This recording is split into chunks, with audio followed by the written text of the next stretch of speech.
If you hanged around for the entire video, thank you.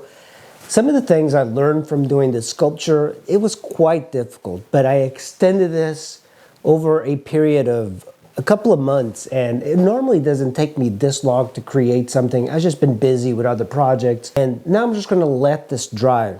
I hollowed out just a little bit here, but I did not vent it to the bottom, but I did vent it.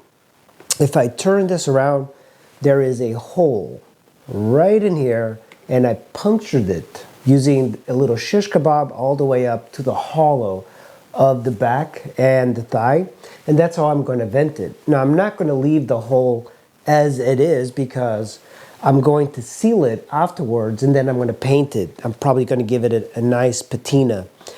It's still wet. This is what's called leather hard. It's a little bit wetter than leather hard. At this point, you really can make a mold. If you wanted to make a mold of your sculpture, now is the time. You can even cut it if you wanted to fit it in a smaller kiln. My point of doing this is that I'm actually going to fire this. That's why I do terracotta sculptures, because I can fire them afterwards. And I'm going to do a 3D scan. I tend to do 3D scans now because if something happens, I can always have a 3D version of the sculpture. I've had sculptures before explode. It hasn't happened lately, but sometimes because you don't vent things properly, this one is a little bit more difficult because I did not want to make this leg hollow and then have it break.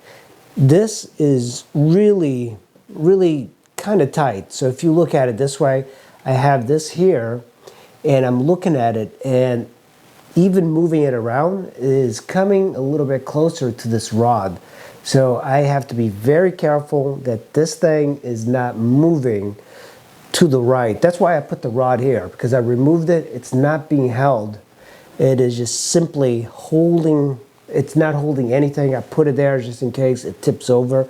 That is a real fear of this particular sculpture because it's a delicate balance. You know, she's got that S-curve and not a lot of weight on the weight-bearing leg. That's why I put this vase in here with the head of a lion.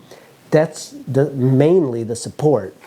And I'm looking at the sculpture here, and this is something I'm going to have to really be careful. It's developing a crack right in here. So this is going to be a little bit of an issue. So it is leaning a bit. What I'm going to be doing is, as it dries, I'm going to take this cloth, and this is just being a little bit on the pickier side because I put this here to see if it was actually leaning. But I think what I'm going to do is I'm going to wrap the rod here, and I'm simply going to touch the sculpture. It might leave a little bit of a mark, but at least if the sculpture collapses this way, hopefully it will hold it.